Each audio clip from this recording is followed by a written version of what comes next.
Good evening, ladies and gentlemen. It is now 5:30, and I will call this regular meeting of the Burnsville City Council to order. It is our tradition to stand for a moment of silence, followed by the Pledge of Allegiance, and we invite you to join us.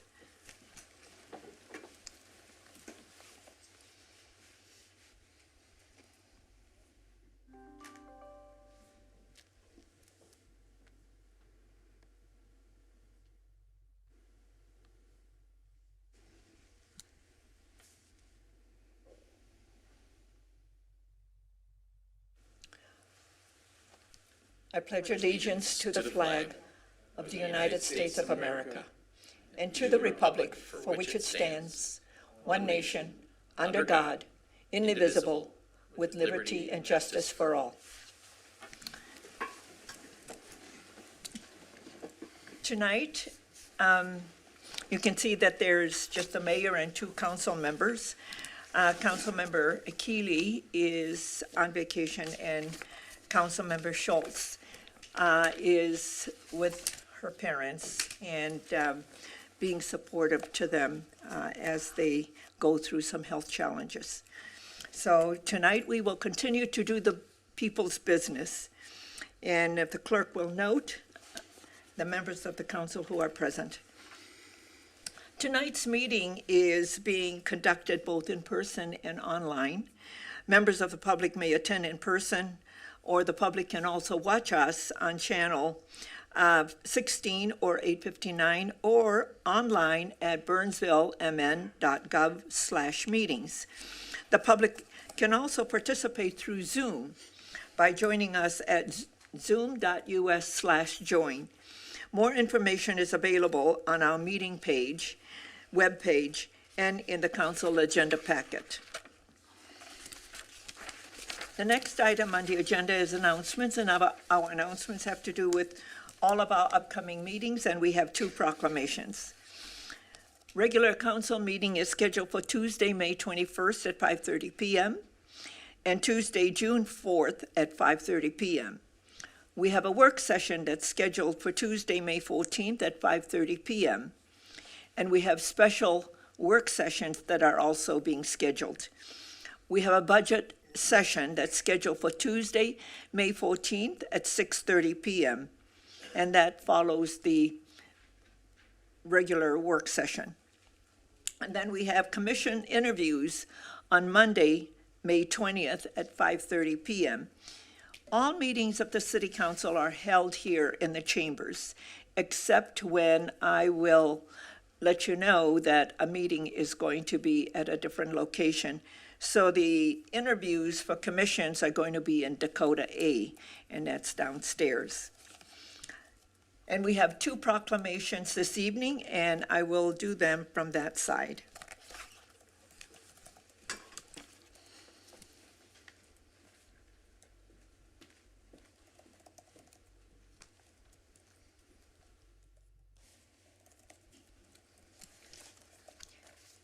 Members of the council, guests, and citizens of Burnsville, our first proclamation is for Police Week.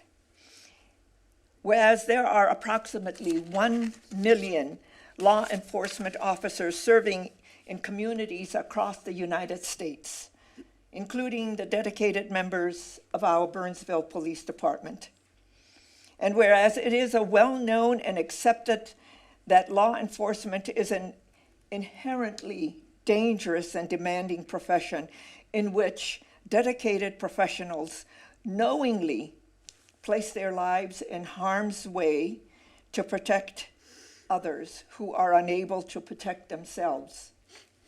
And whereas the dedicated members of the Burnsville Police Department play an essential role in safeguarding the rights and freedoms of the citizens of Burnsville. Whereas nearly 55,054 assaults against law enforcement officers are reported each year, resulting in approximately 16,260 injuries within the United States.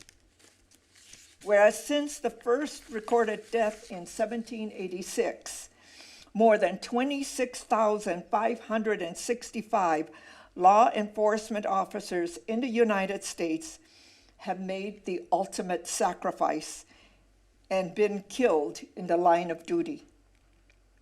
And whereas it is imperative that all citizens understand the challenges, duties, and responsibilities and sacrifices of their police department, and that members of our police department recognize their duty to serve the people by safeguarding life and property, by protecting citizens against violence and disorder, and by protecting the innocent against deception and the weak against oppression.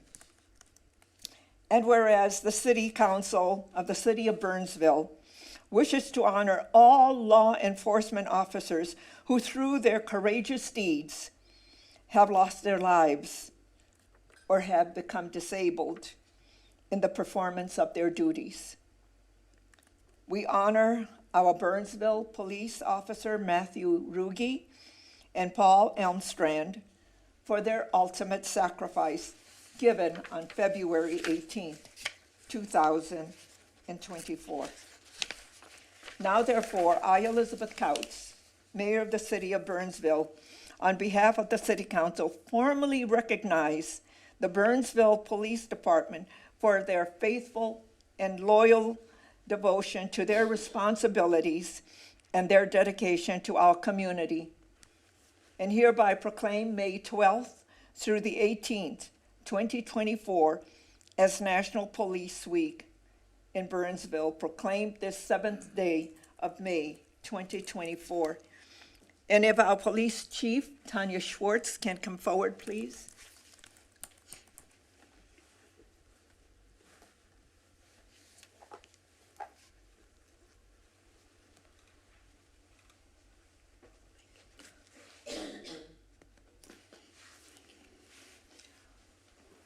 We'll go over there. Yeah.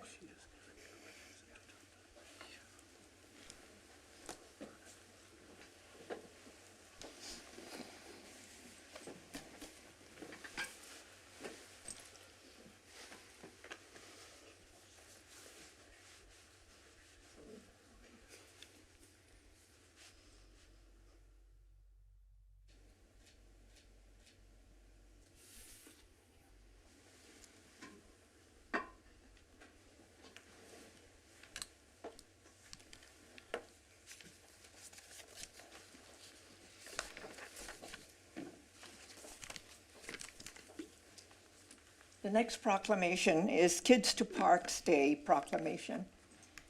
Whereas May 18th, 2024 is the 14th Kids to Park Day organized and launched by the National Park Trust, held annually on the third Saturday of May. Whereas Kids to Parks Day empowers kids and encourages families to get outdoors and visit America's parks. And whereas it is important to introduce a new generation to our nation's parks. And we should encourage children to lead a more active lifestyle to combat the issues of childhood obesity, diabetes, hypertension, and hypercholesterolemia.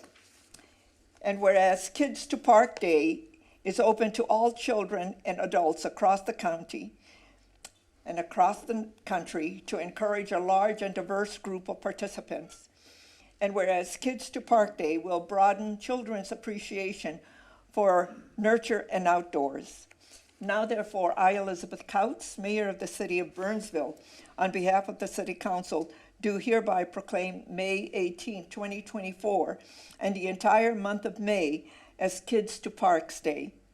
I urge residents of Burnsville to make time to take the children in their lives to a neighborhood, state, or national park. On Saturday, May 18th, the Burnsville Recreation Department is offering a free morning of fun at Sue Fisher Memorial Park from 11 to 2 p.m. There will be live music, entertainment, a hot dog lunch provided by the Noon Rotary Club, sports, and family activities led by ISD 191. Participants will also have the opportunity to explore Rudy Kramer Nature Preserve, hiking trails while participating in a scavenger hunt. We hope you all can make it. Proclaimed this 7th day of May 2024. And would Dave Erdahl come up and receive the proclamation, please?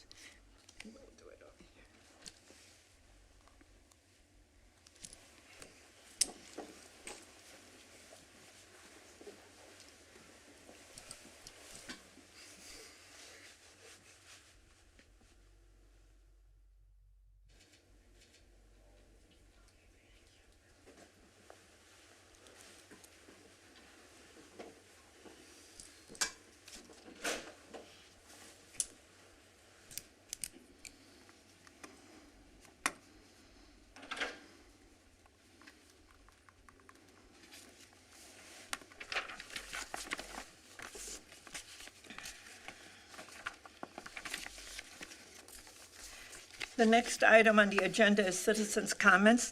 This is the opportunity for anyone that would like to address the council on an item that is not on a printed agenda and not an application form that will be coming before us at a future date. Is there someone who wishes to address the council?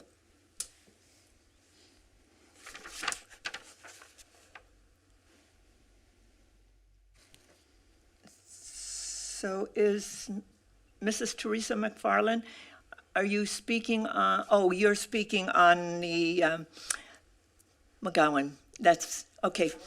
Yeah, well, that's on a regular agenda. So, yeah, it's on a, yeah. Anyone wishes to address the council?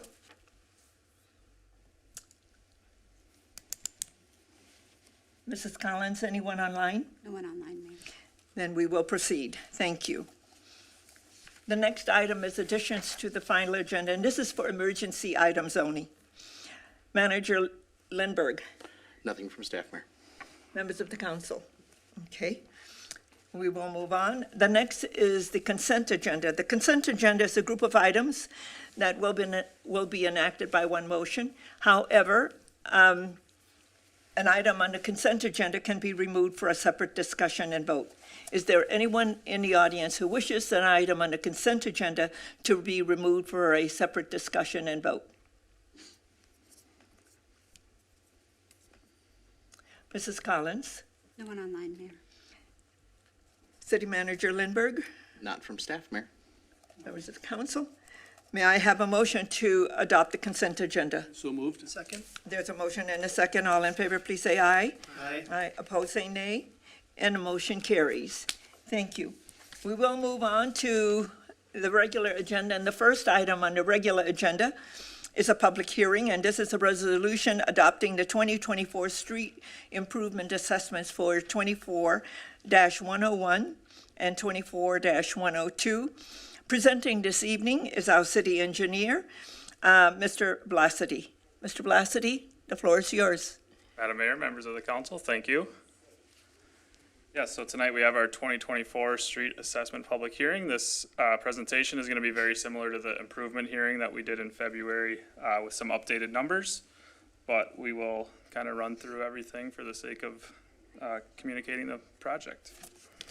So this year's project areas include the Walden Nordic area, Oakleaf, Gateway, the Landings, and Morgan Avenue area. So here's a overview of our kind of project timeline dating back till February of 2023 when the project was ordered. So you can see we had a few open houses last fall. We just had some open houses last week to communicate about the project, let residents and impacted properties ask any questions, etc. And the construction contracts would have been awarded at the April 16th city council meeting. So you see tonight, May 7th, we're having our assessment public hearing, and then we will move into construction, starting in some of the project areas as soon as next week. And then once the projects are wrapping up, we send out the customer satisfaction survey, and we remind everyone that they have until November 15th to prepay their assessment in full. And if they elect not to do that, it will go on their property taxes. So here's kind of our chart showing all the touch points and work that we've done on this project dating back to last February. And kind of where we're at right now. So like I said earlier, we're about to move into construction, and yeah, this is kind of the last formal council item for the project. Here's a map of our project areas this year. So the purple is our full reconstruction project area. It's a larger neighborhood with water main replacements. And then we have a few residential neighborhoods with Morgan Avenue, the Landings, and Oakleaf. And then the Gateway area project is more of our commercial area in heart of the city. So with those three different project construction types that we have, the reconstruction is our full pavement and curb replacement, as well as water main replacement, and then sanitary sewer upgrades, storm sewer upgrades as needed. Our reclamation is a full depth pavement replacement with just spot curb replacement. And then our rehabilitation is just that top layer of pavement getting replaced with spot curb and gutter replacement. With any of our project areas, we look at our multimodal plan and the feasibility to implement additional facilities while we're there doing a street project. And we also do repairs to the sidewalk for ADA compliance if there is any. We evaluate the trees, feasibility for street lights, et cetera. So we try to look at everything while we're in there and address everything and bring it to our standards when we can. So here's kind of a picture of what a lucky resident can expect to see during a street reconstruction project. So we've got a trench box there for the water main installation. This is our Walden Nordic project area this year. They're the only ones getting the full reconstruction. Here's the reclamation. So that's a picture of shortly after the pavement and aggregate base was reclaimed and ground up into a gravel base. And then our street rehabilitation project. So that's a picture of a milling operation going on, and they're just taking that top layer of asphalt off. And that's our Gateway project area this year in the heart of the city.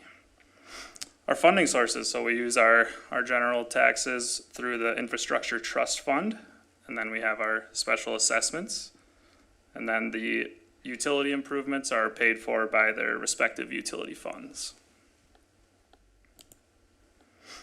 For our special assessment methodology, we are assessing up to 40% of the street costs.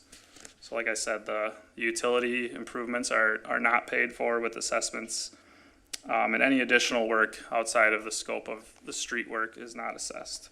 So we have a frontage foot basis, and then all of our single family assessments are based on a per unit basis. So here's an overview of our three different project types and their respective assessments for this year. So we're around $5,000 per single family home for our reconstruction assessment, closer to $2,000 for our reclamation, and then we don't have any single family homes for rehabilitation this year, but that's around $20, $21 a lineal foot for single family homes. And then based on the assessment amount, that determines the length of the assessment repayment should they elect to not prepay in full by November 15th. So most of our assessments are somewhere in that 10 to 15 year range. And we do have that assessment will accrue interest, which is 5.5% this year. Here's a comparison of our assessment rates based on last year's projects. So as you can see, we are pretty competitive. We're hovering around that $2,500 assessment amount for a reclaim project. Some cities don't assess at all. Some cities are assessing quite a bit more than we are. And then here's an overview of our estimated cost for the project. So these are the numbers that changed from the improvement hearing. We got good bids, and the overall estimated project cost went down. So you can see in that pie chart, the special assessments are approximately 20% of the total project cost. And then ITF and our water and sewer utility funds are our other larger contributors to funding the projects. With our projects, we have various forms of communication. We have a project website. We have dedicated emails for both construction questions and assessment questions. And we ask people to, whenever we are engaging with the public, we're asking them to sign up for our weekly updates and directing them to our project webpage for the easiest communication. So, objections. Objections must be written and submitted before the end of this public hearing. We have received one objection, which was shared in the council packet. And objecting property owners have 30 days to appeal the assessment once it is adopted. So that is the proposed action for tonight. Staff's recommendation is to approve the resolution adopting assessments on the 2024 street improvement projects. And I will stand for any questions. Mr. Blasity, when did the letters go out? April 19th. Inviting, For everyone to know what their assessments are for this public hearing? April 19th was the day that the letters went out for this assessment hearing. We've sent out letters in the fall, informing residents of what their proposed assessment is, knowing that we won't finalize it until the spring of the construction year. So we've sent out 2 or 3 letters now with assessment amounts, and this is the final assessment amount. Okay. Mine will fall on the other one, Yes. but I did not get a letter, Correct. Your letters will be going out shortly. okay? Because I want to make sure that everybody has received the letter of what their assessment is so that they can, this is the public hearing where they can speak to that. Yes. Okay. Well, Correct, Madam that's Mayor. good. Okay. Members of the council, any questions? I mean, it's pretty straightforward. Okay. Very good. Thank you so much. This is a public hearing. I will open the public hearing. Is there anyone who wishes to speak to this item? Anyone who wishes to speak to this item? Yes, please come forward and give us your name and address for the record. My name's Joellen Deers, and my address is 1230 Oak Leaf Court in Burnsville. Okay. The only thing I want, and I missed the other hearing that they had, the only question I had is, I just always like to know the intention on Oak Leaf. Is it just to improve? I was trying to pay attention to, is it reconstruction? Is it reclaiming? It looked like they were just gonna move the curve out, and I thought it was a lot of money just to move a curve out, but for Oak Leaf.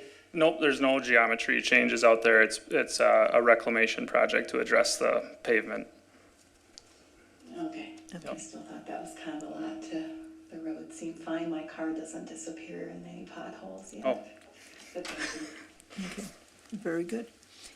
Is there anyone else who wishes to speak to this item? Mrs. Collins, is there anyone online? No one online, Mayor.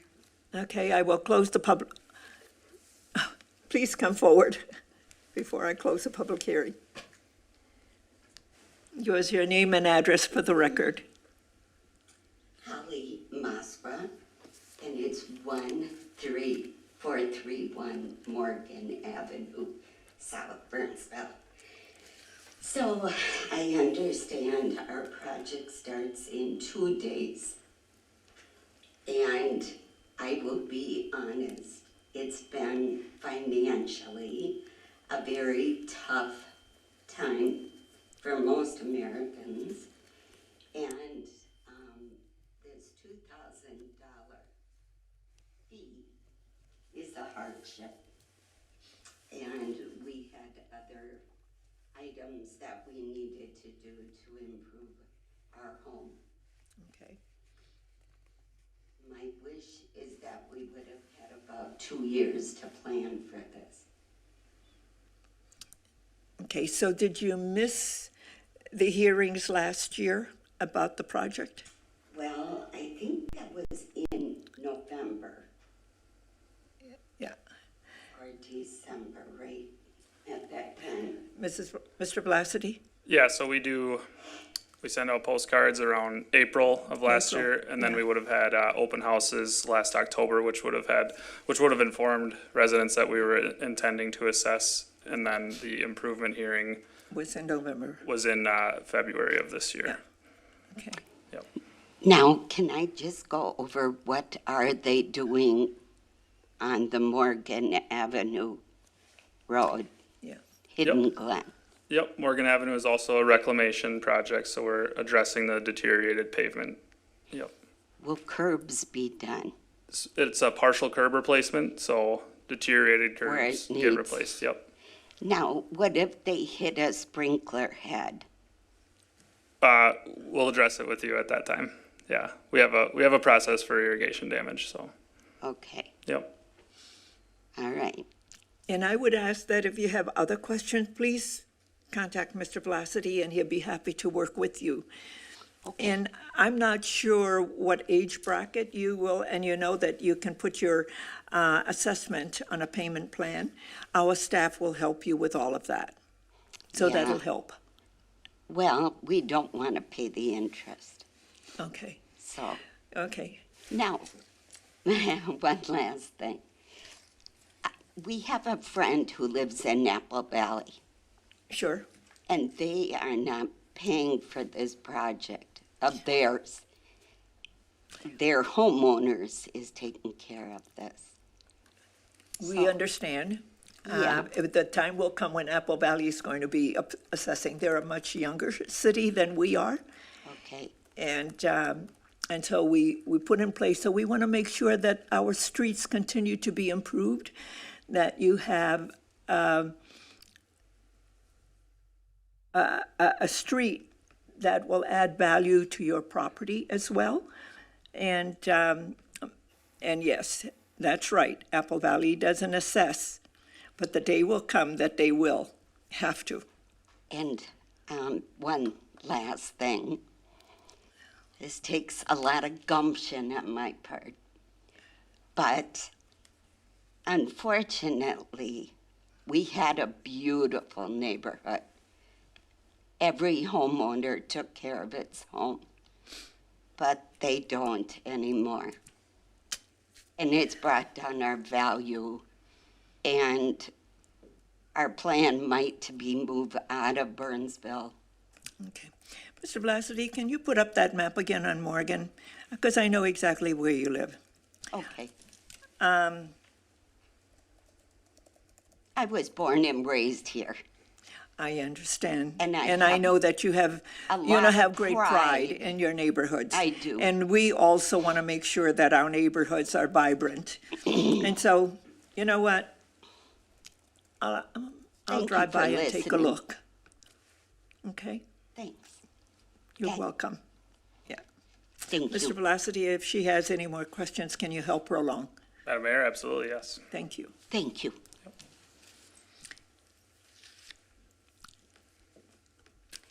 Anyone else who wishes to speak to this item? Anyone else? Seeing no one, we will close the public hearing. Members of the council, your pleasure. Move to approve. Second. There's a motion and a second. All in favor, please say aye. Aye. Opposed, say nay, and the motion carries. Thank you, Mr. Blasity. The next item is also a public hearing, and this is a resolution adopting the 2024 miscellaneous assessments. Mr. Blasity, the floor is yours. Madam Mayor, thank you. This assessment hearing is for miscellaneous assessments. For this year, all of those miscellaneous assessments were related to fire alarm, false alarms. The total unpaid false alarm cost is $3,980. And similar to our street improvement assessment, any objections must be written and submitted before the end of the public hearing. We did not receive any written objections prior to the meeting. And our staff recommendation is to adopt a resolution approving all of the miscellaneous assessments. Okay, any questions for Mr. Blasity? Okay, thank you. This is a public hearing. I will now open a public hearing. Is there anyone who wishes to speak to this item? Anyone who wishes to speak to this item? Mrs. Collins, anyone online? No one online, Mayor. Okay. Seeing no one, I will close the public hearing. Members of the council, your pleasure. Move to approve. Second. All in favor, please say aye. Aye. Opposed, say nay. And the motion carries. Thank you, Mr. Blasty. Thank you. The next item is 5C, and this is the Ames Center Annual Report. Mr. Brian Luther, our Executive Director, is presenting. Mr. Luther, welcome. Thank And you. so Thank you, it's good Madam to Mayor. see you. Yes, it's always great to be here. Thank you, Madam Mayor, City Council members. On behalf of VenueWorks and the entire Ames Center team, it's a pleasure to be here tonight to provide the 2023 annual report. And there it is. So 2023 overall was a benchmark year for Ames Center. It was our first full year of operation out of the pandemic. We were able to operate. We had tremendous demand for the facility along with great financial performance with ticket sales. And it was just overall a very good year with programming and getting back into the full business swing after the pandemic. One of the best parts of the year was in November. We were back to all full-time positions at Ames Center were finally full since 2020. So Congratulations. yeah, thank you. And the team worked very hard to fill all areas of coverage and just continue to do great work as they always have. And I can't thank them enough for everything they did. And we made it through. It was a very busy year, and we're positioned for great success in 2024 as we move forward. So. We had almost 150,000 people through our doors in 2023, which is a very strong number. That was getting back to consistent to where we were in 2019, 2018, and actually a little bit better. We had 297 events, which 216 of those were ticketed events. We had 44 banquets and meetings and 37 non-ticketed events that took place. Our financial performance, as I mentioned, it was a benchmark year. We had, our total revenue was just over $2.3 million, with expenses just over $2.2 million. Ended up with an operational surplus of $130,000 in 2023. Through this, our budget, we had budgeted about $110,000 operating loss, and that budget was prepared during time of pandemic and some uncertainties of where we would end up. But that was obviously very strong performance, and we did have some expenses that did not take place that were budgeted. We weren't fully staffed, but then we also saw some efficiencies with other part-time non-event labor positions, and we saw some revenues in other areas. So it just overall was very good, and this is again a benchmark year, and so we're very pleased with those results. So some of our highlights, through the work of the VenueWorks corporate team, we received just under $225,000 in employee retention tax credit grant funds. And this is the last phase of COVID grant funding that we're going to be receiving, but the corporate team did a great job working to secure those for us.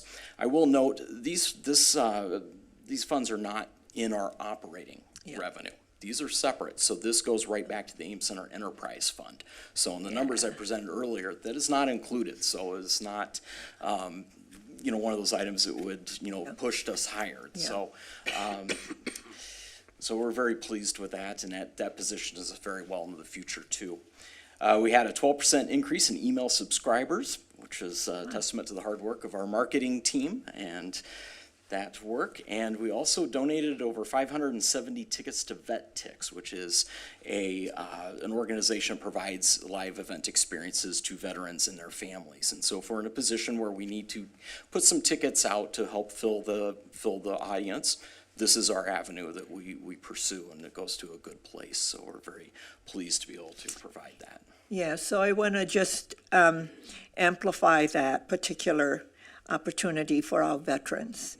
So veterans, this is an opportunity at the Ames Center, and all they have to do is call if there are available tickets for a particular event through VetTex? Yeah, if they go to the VetTix website, they will be Yeah. able to register and work through that organization, and then they can guide them through the process. Yeah. Yep. So is it on the Ames Center website also to Don't direct believe them to it's- them? I don't believe it's there on the Ames Center website, but it's an organization that Yeah. specializes in this. So I would just recommend to go directly to their website and to register there and work with them for these tickets Okay. opportunities, so. Very good. Yeah. Okay. As we are now one full quarter of operation into 2024, we're seeing very good financial results. We're a little bit ahead of budget, which we're pleased to see coming into the new year. Programming and event revenues are strong through year end, and we're getting a lot of our final end of the year programming contracted, and we'll be announcing a lot of great shows coming up here in the very near future, as we are currently doing. And we've seen also an increase in demand for events that are utilizing our in-house catering services, and that is something that's rebuilt after the pandemic as well. And so we've been seeing a lot more response and being able to provide that service, which we're very proud of. So overall, 2024 is off to a great start, and I will open it up to the floor for questions. Okay. Members of the council, any questions for Mr. Luther? No, I think you've been doing a great job over there, Brian. It's, I pay particular attention to the Ames Center all the time, and I like the events you're bringing in. I do have one question. Would you have a kind of an age demographic of the typical customers we bring into the Ames Center?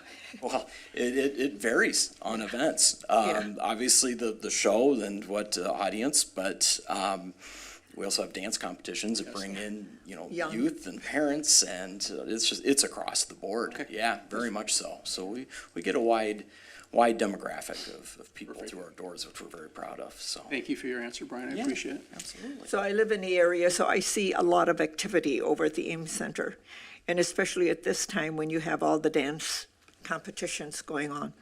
And it's a niche I think you all need to amplify and celebrate, because you start, these competitions start, in February? Yes, And they go all the way through June? yes.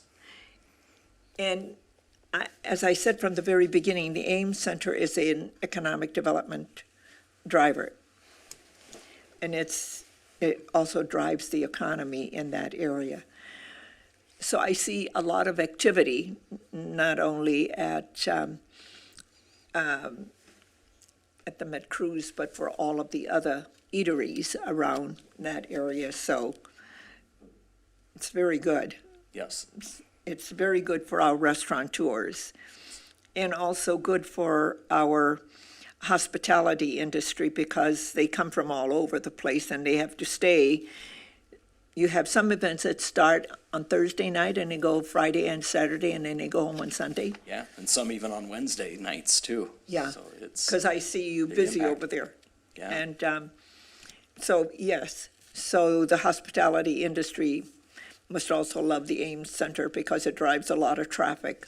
Oh, yeah, absolutely. Yeah. And, no, we're very proud that we can bring so many people into Burnsville, and they can have the experience of the Ames Center and enjoy themselves, and, it's very important to us, so, Yeah. very pleased. Well, and I see the restaurants being full, Yes, and so that's great. Okay. I wanted Yeah. to quick put a plug in. There's currently the District 191 Elementary Art Show at the gallery at Ames Center right now through, when is that, May 20th. So to Dan's question earlier, we have several elementary school kids going through there, and I was very proud. My oldest son, who's a second grader, is on display, so. and also a winner. Yes. Yes, he was picked to be at the gallery, so we're very proud of him for Nice. that. Very So, nice. I know. So I saw his piece of art, very nicely done. Well, he learned from me, so. We'll plan on your exhibit in late 2025. I was gonna pin my then. picture up next to his, just Okay. so. No, I'm just kidding. Very Very nice. nice. Thank you, Brian. Congratulations. Okay. So thank you so much. There is no action. You're just giving a report, not only to us, but to the community as to how the Ames Center is doing. Thank you so much for coming, and to your wonderful staff. Yes. Thank you for being here. Great work. Wonderful. Thank you, Brian. Thank you, Madam Mayor. Yeah. Thank you, City Council. We appreciate the strong partnership we have. Yes. Thank you. Great. The next is the Experience Burnsville, who is our destination plan and budget, is here to give us their destination plan and the budget. And presenting is Mrs. Amy Burrell, and she's the Experience Burnsville Executive Director. Welcome. Thank you very much, Madam Mayor, members of the council. This evening, we have a few board members that have joined me, Skip Nienhaus, Jennifer Harmoning, Brian Luther, Councilmember Gustafson, and Carissa Larson. So thank you for their support. You covered, Madam Mayor, kind of what we'll be highlighting this evening. So I will just get right into it. Experience Burnsville is a 501c6 not-for-profit corporation. We were founded in 1987 for the purpose of attracting visitors to Burnsville. Our mission is that we enhance the appeal to travelers by promoting and marketing local establishments through strong partnerships. And our vision is that Burnsville will be a destination for travelers to come, stay, and return year after year. Some highlights from 2023. We did a lot of digital advertising in 2023. That was our primary focus as we started our full-time work with Mercury Creative. If you recall, last year when I was here, we had decided to outsource a lot of our marketing efforts instead of hiring staff at that time. So Mercury is helping me with those initiatives. So our Google ads, we're seeing almost 85 million times. Our social ads through Meta, Instagram, and Facebook, we're seeing close to 578,000 times. The stay page on our website was the fourth most visited page on our website, which is really great because that's where our funding comes from, is people staying overnight in our hotel motels.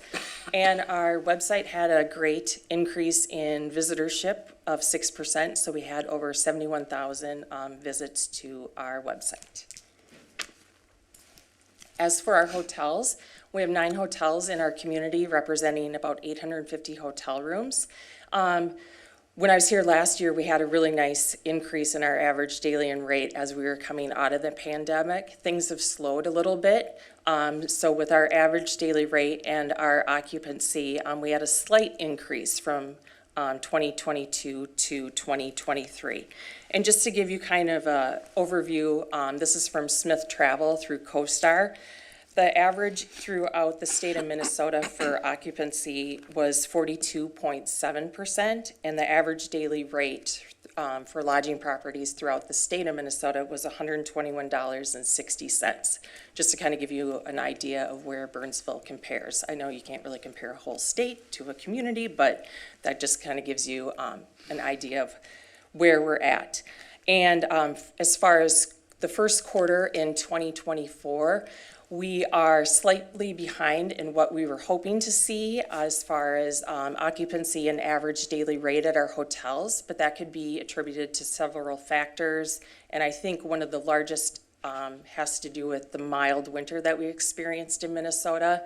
So not as many people were traveling for the winter events. A lot of the destination driving, like ice and winter carnival type events, were canceled in the area, and those all have an impact on our occupancy as well. So we're going to continue to keep an eye on our occupancy and average daily rate as we continue throughout 2024.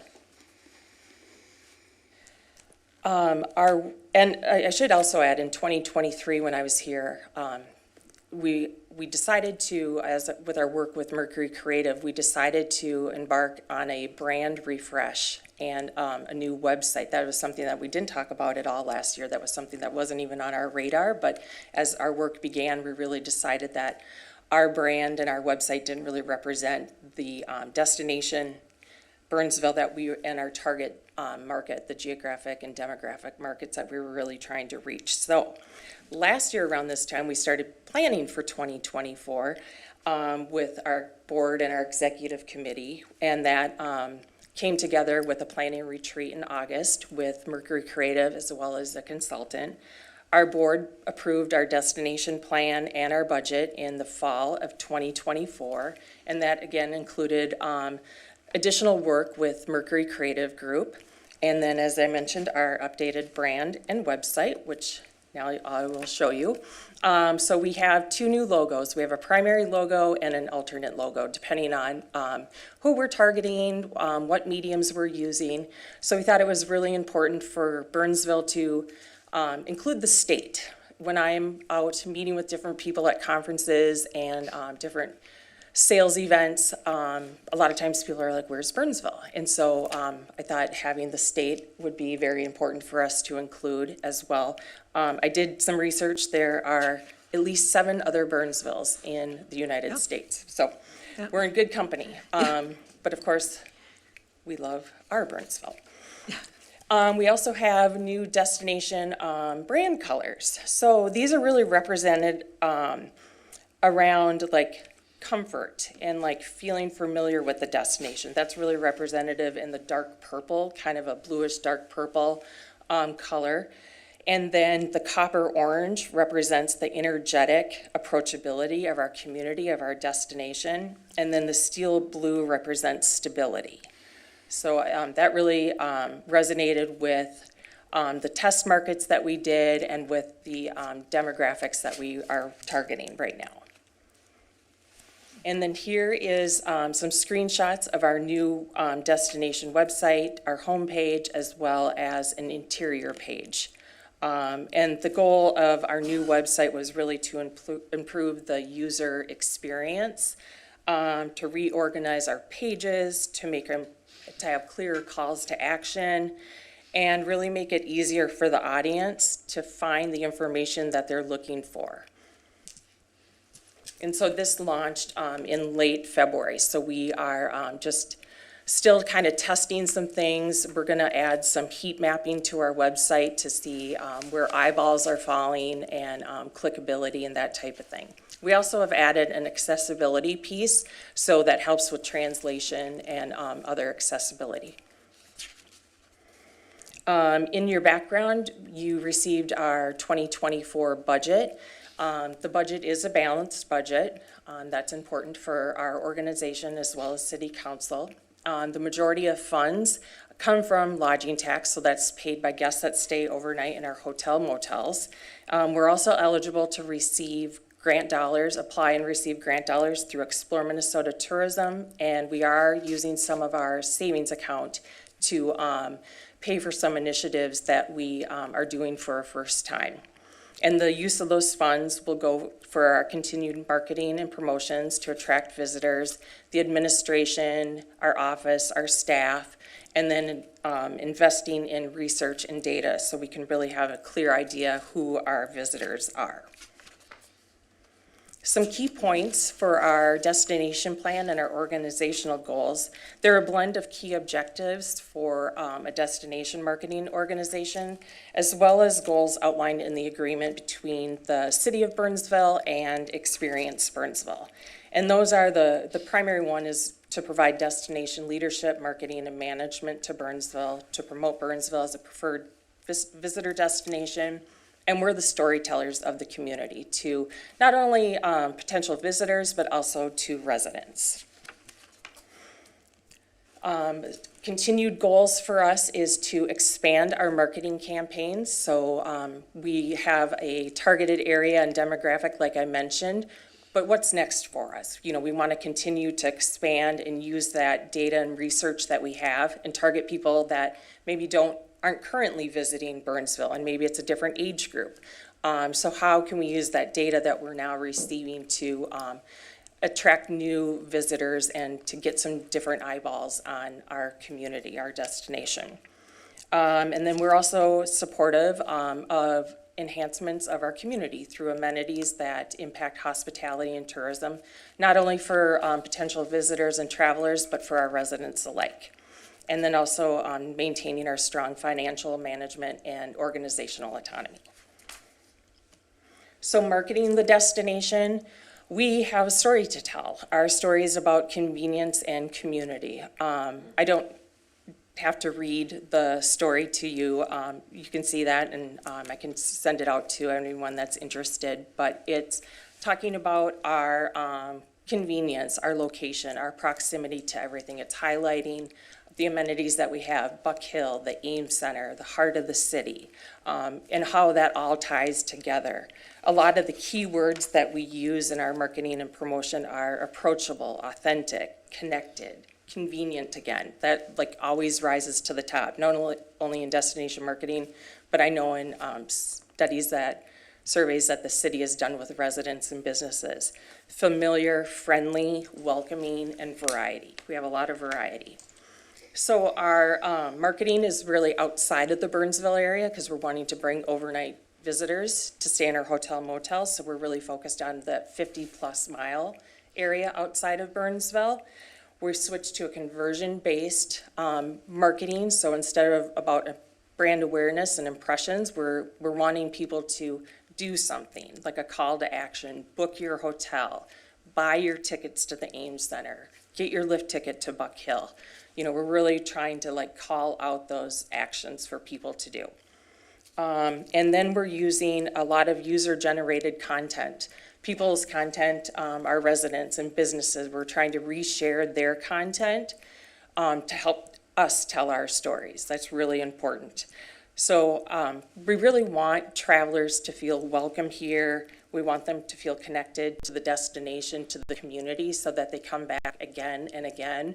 And ideally, we would love them to decide to move here or bring their business here. And with that, I will stand for questions. Go back to your budget page. Oh, no, I have your budget Oh, page yeah. in front of me. Since I was on the board also, you always have a very good checkbook fund balance, and you also have a very good savings account fund balance, and you've kept that very strong. So that helps a great deal with your financial strength. Correct, yes, yes, yes. Nicely done. Thank you. And one thing that our board did this year, I believe it was this year, is that they amended our reserve fund policy. So it is now a 6-month reserve fund policy of our operating budget. So we learned through the pandemic that is very important when things stop, that we continue marketing to continue to have that voice and the visibility for our communities, because people will again begin to travel, and they want to travel, and they want to move about. Yeah,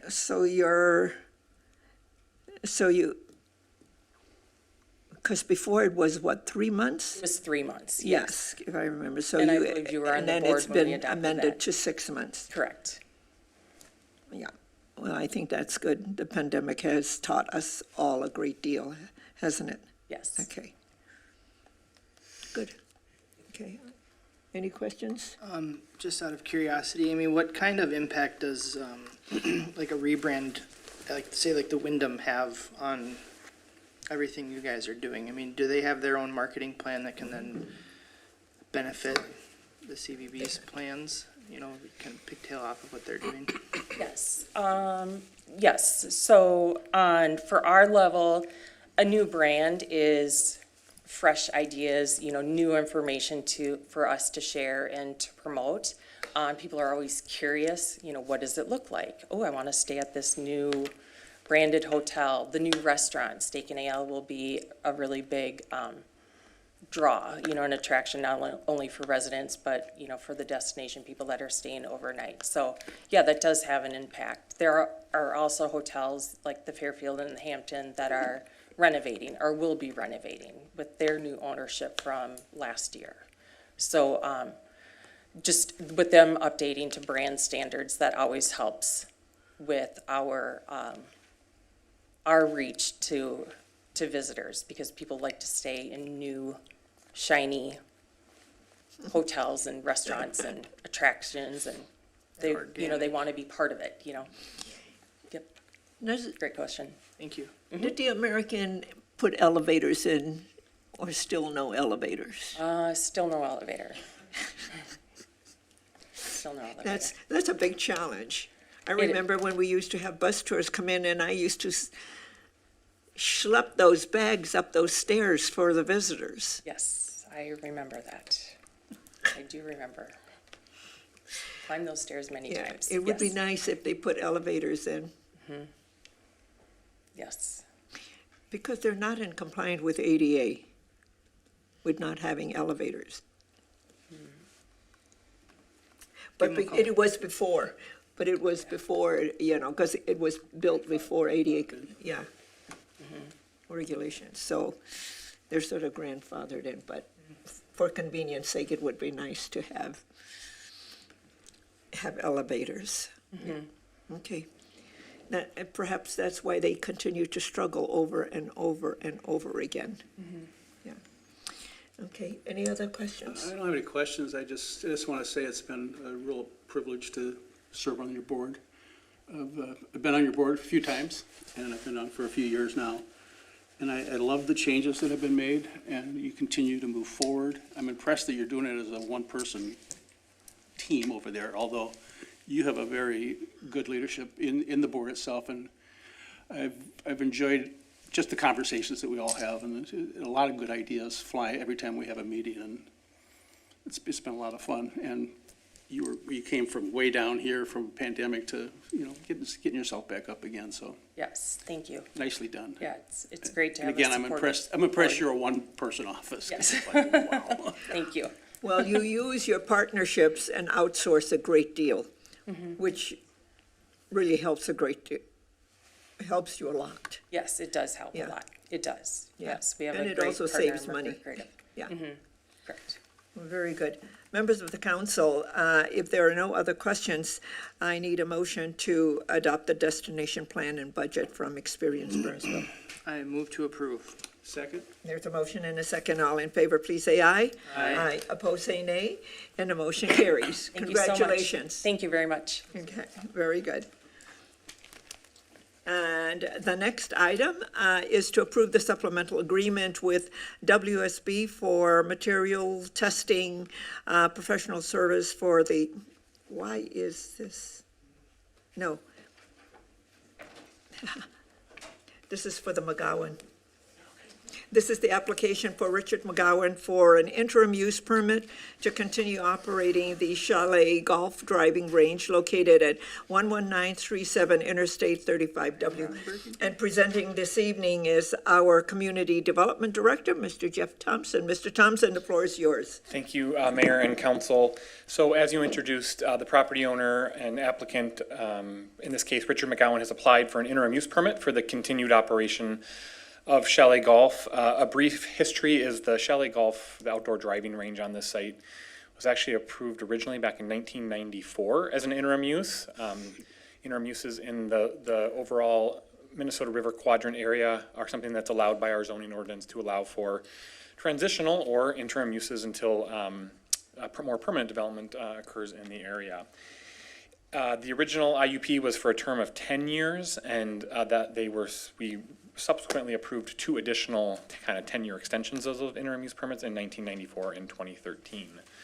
The most recent IUP then had a 10-year term and expired at the end of December 31st of 2023. And so in order to continue operation into this season and then into future years, they are just requesting a reapproval of that interim use permit. They're not really proposing any site or operational changes to the business. The improvements are there where the tee boxes are to the south, the kind of the temporary structure building, and then the parking area all along the south side. Again, no construction being proposed, and really no changes to the nature of the business operation. I will note, as we talk a little bit about some of the conditions, you'll see on this plan kind of the red dashed, or the red dots along the west, kind of on the west side of the site, and that notes some existing pole locations. Yeah. Where a couple things, there are originally the location of netting, we Netting. believe, as well as some exterior lighting on the site. Yeah. As we have been reviewing this interim use permit, 2 things. One, the applicant has said that just given their business hours, they no longer use the lighting on the site. Yeah. So we're just requesting that it's not shielded, and so if it were to be used, we're concerned about glare and impacts off on the surrounding properties. So we're just requesting that they disconnect those if they're not planning on using them. And this additional condition we are recommending is that there be netting installed along the west side of the site. It sounds like, in talking to the applicant, the netting's not been there for a long period of time. Yeah.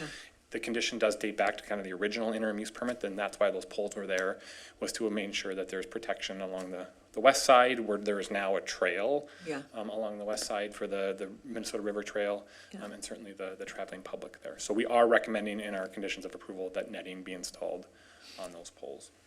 And it appears that they are in agreement with that. Mayor, I believe at the Planning Commission, they indicated they were supportive of it. I don't want to speak for them tonight, but I know they potentially signed up to maybe address Yeah, that. because I tuned into the Planning Commission meeting and heard that. But Mrs. McFarland is going to address this, so, Yeah, again, I don't want to speak for them, but yes, I believe so. okay. But you're recommending that we approve the interim use? Correct, Mayor, with another additional 10-year term. Yeah. And then with the conditions, there are some 9. additional conditions in there, Yeah. but.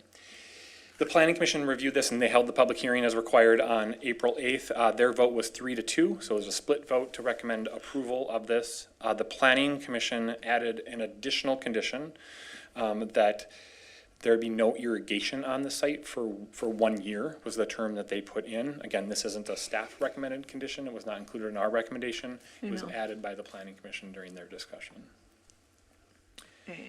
So with that, we are requesting that the council adopt the findings of fact to approve the interim use permit with those conditions. I would note that the current draft of the findings of fact does include that additional planning commission condition. So if the council wants to do something different, that would just need to be struck from the findings of fact.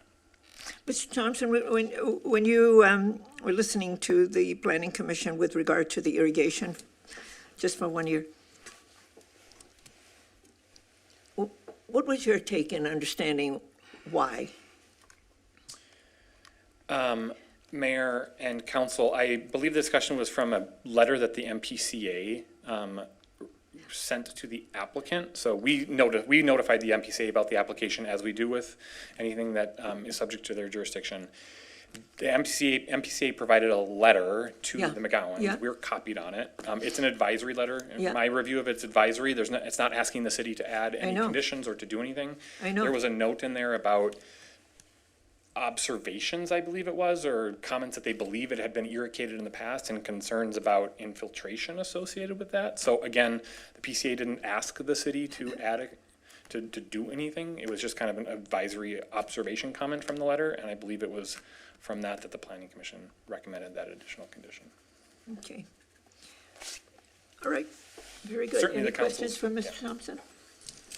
No questions right now, but I might have some after the applicant I'm speaks. still confused about the irrigation thing. Well, I kept listening and It rains and it's gonna get wet. I mean, and it's only for 1 year, Yeah. and I'm not quite Yeah, sure I'm about not how sure it's how going that to. works. Meeting seemed like it got a little Yeah. off course.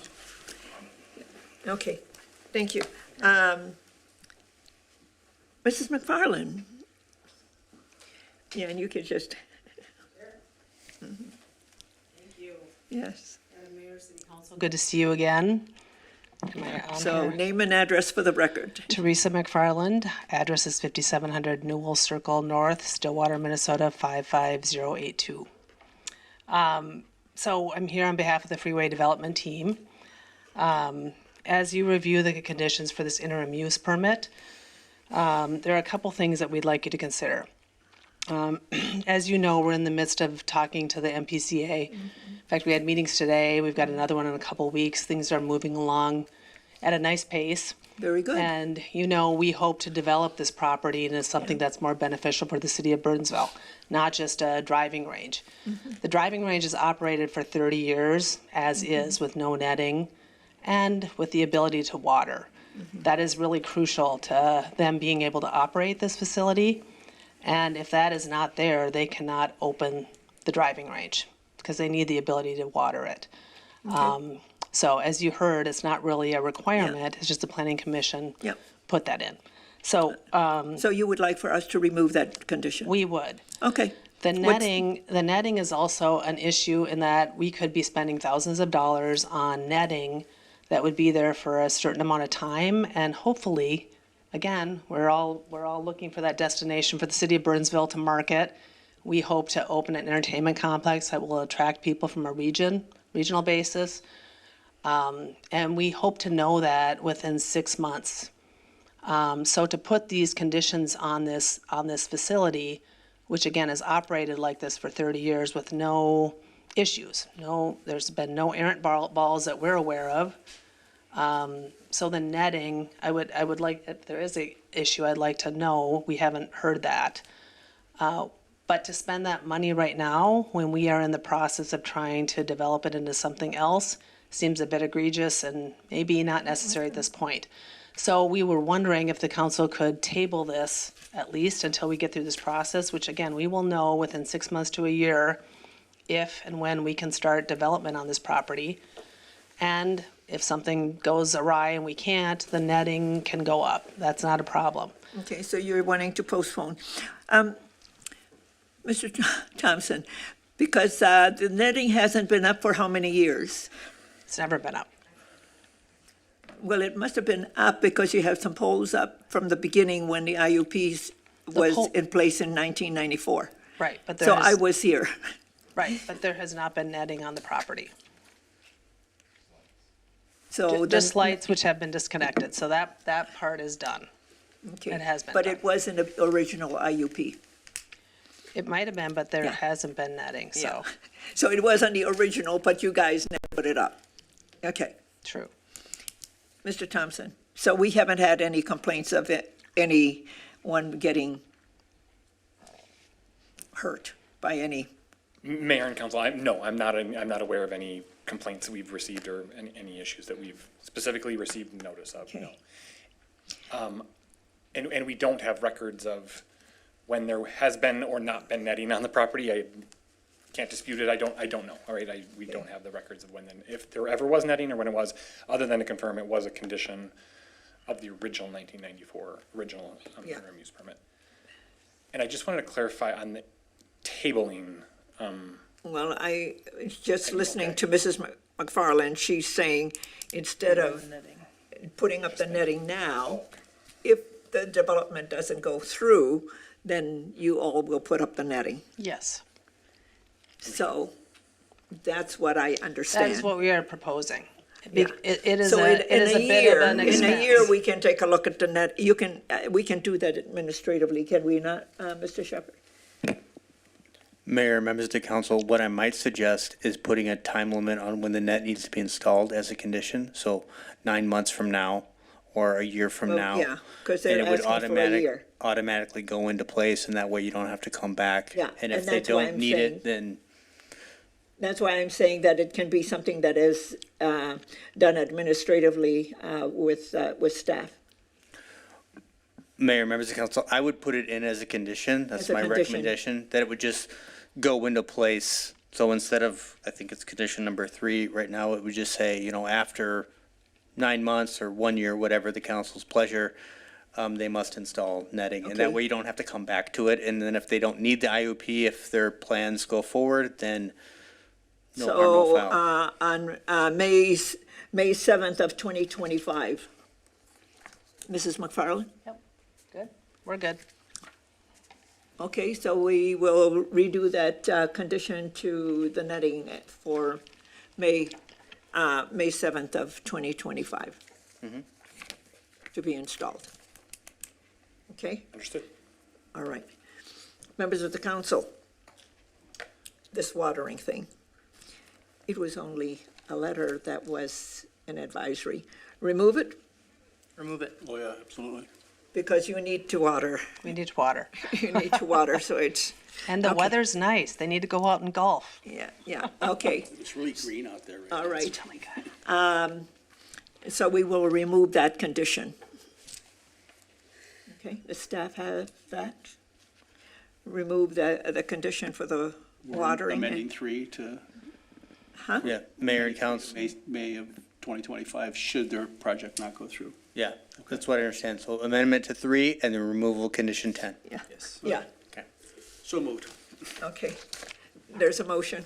And I would like to thank you guys for your professionalism during the planning commission. I know the conversation left this specific issue and got into areas that were not relevant to this application, and I appreciate your willingness to participate in that conversation, even though it was not relevant to this application, so.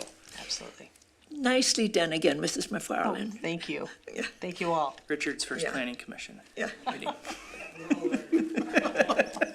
I'll second the motion. There is a motion and a second. All in favor, please say aye. Aye. Opposed, say nay, and the motion carries. I think you're okay. Okay, thank you so can much. You can sit down. Yeah. Members of the council, there are no other items to come before us this evening, and a motion to adjourn is in order. So moved. Second. All in favor, please say aye. Aye. Opposed, say nay, and the motion carries. Good night, and thank you for being with us.